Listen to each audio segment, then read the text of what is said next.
శుభం వ్యాధసి గురుభ్యో నమః. తులారాశి వారికి జూన్ 1వ తారీఖు నుండి 15వ తారీఖు వరకు ఏ విధంగా ఉందనే విషయాన్ని ఇప్పుడు మనం విశేషం తెలుసుకోవడం ప్రయత్నం చేద్దాం. తులారాశికి పంచమ భావంలో రాహు, షష్ఠ స్థానంలో శనీశ్వరుడు, సప్తమంలో బృహస్పతి, అష్టమంలో బుధాదిత్య యోగం, భాగ్యంలో బృహస్పతి, రాజ్యంలో కుజుడు, లాభస్థానంలో కేతు యొక్క ప్రభావం కనబడుతోంది.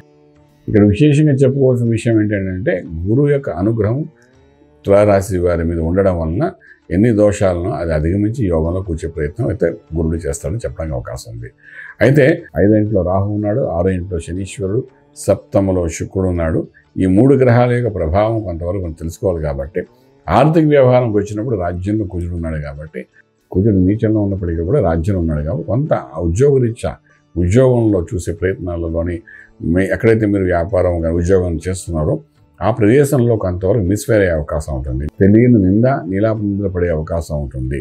అలాగే మీరు స్టేట్ గవర్నమెంట్ కానీ, సెంట్రల్ గవర్నమెంట్లో కానీ, ఇన్కమ్ ట్యాక్స్ డిపార్ట్మెంట్లో కానీ ఎందులోనైనా వర్క్ చేస్తున్నప్పుడు అంటే విశేషంగా ప్రభుత్వ సంబంధమైన అంశాలలో మీరు పనిచేసేటప్పుడు మాత్రం మీ మీద ఏదో ఒక తెలియని ఒక బురద జల్లే అవకాశం కనబడుతుంది. కొంచెం జాగ్రత్త ఆచితూచి వ్యవహరించండి.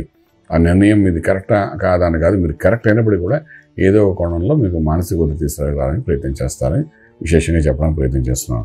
అలాగే వ్యాపారంలో కూడా మీరు ఎంత అద్భుతమైన వ్యాపారం చేసినా మీ వ్యాపారంలో మీ పార్ట్నర్స్ కానీ, మీ వ్యాపారంలో పనిచేసేవాళ్ళు కానీ వీళ్ళు ఎవరో ఒకరు మీ మీద కొంత బురద జల్లే అవకాశం ఉంటుంది. మీదే కంపెనీ, మీదే ఆఫీసు, మీదే అని అంచేత రాజ్యంలో మాత్రం ఒక్కసారి క్రాస్ చెక్ చేసుకోండి. రాజ్యం అంటే ఫర్ ఎగ్జాంపుల్ మీరు రిజిస్టర్డ్ వ్యాపారం పెడితే మీ ఆఫీసులోని అడ్మినిస్ట్రేషన్, ఫ్రంట్ ఆఫీసు వీటన్నింటినీ జాగ్రత్తగా చెక్ చేసుకోండి. ఇక్కడ నుండి మీకు ఒక నిందలు నీలాప నిందలు వచ్చే అవకాశం ఉంటుంది.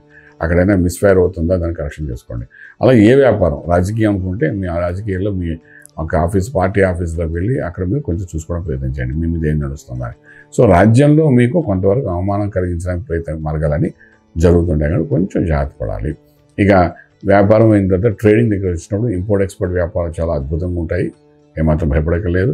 శుభవార్తలు వింటారు, శుభమైన కార్యక్రమంలో పాల్గొంటారు. ఇంకా మనం ముందుకు చెప్పుకుంటే డెఫినెట్గా శుభకార్యం చేయడానికి శ్రీకారం కూడా చూడతారు. అంటే నా ఉద్దేశం చెప్పడం ఏంటంటే ఏదైనా వివాహము ముహూర్తాలు ఏమైనా ఉంటే దానికి సంబంధించినట్టు పార్టిసిపేట్ చేసి మీకు గౌరవం మంచి విలువలతో కూడిన వ్యవహారం జరిగే అవకాశం బాగానే కనబడుతుంది. అలాగే మనకు వచ్చినప్పుడు ఏంటంటే ట్రేడింగ్ చేసుకునేటప్పుడు అంటే స్పెసిఫిక్గా iron ore, steel, scrap business, automobiles, mines మీద డెఫినెట్గా ట్రేడింగ్ చేయండి. సక్సెస్ఫుల్గా ముందుకు especially wine shops, government contract works మీద కూడా మీరు ముందుకు వెళ్ళడానికి ప్రయత్నం చేయండి. సక్సెస్ఫుల్ అవుతారని చెప్పగలుగుతాం.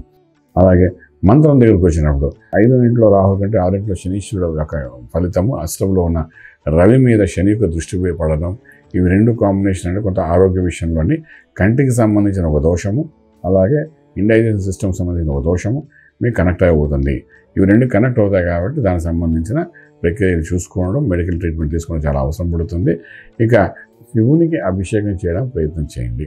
వారానికి ఒకసారి అని చెప్పి 2 వారాల్లోనే మనం ఖచ్చితంగా శివునికి అభిషేకం ఇంట్లోనే చేయించుకోండి. లేదా గుడికి వెళ్ళి అభిషేకం చేసుకుని ఆ తీర్థాన్ని తీసుకోవడం ప్రయత్నం చేయండి. అది కొంతవరకు ఊరటగా ఉంచుతుంది, ఆరోగ్యంగా ఉంచడం ప్రయత్నం చేస్తుంది. రాజమార్గంలో రాజ్యం పొందగలుగుతారు. శుభం వ్యాధి. పూర్తి వివరాలకు సంప్రదించండి శ్రీ వేదమాత గాయత్రి జ్యోతిష్యాలయం, బ్రహ్మశ్రీ మంతా సూర్యనారాయణ శర్మ గారు, Srinilayam, first floor, 101, Sai Vaibhav layout, Chitrapuri colony పక్కన, కాజాగూడ, హైదరాబాద్ 500008. సంప్రదించవలసిన ఫోన్ నంబర్ 8855559147, 8855559148, 9849996644.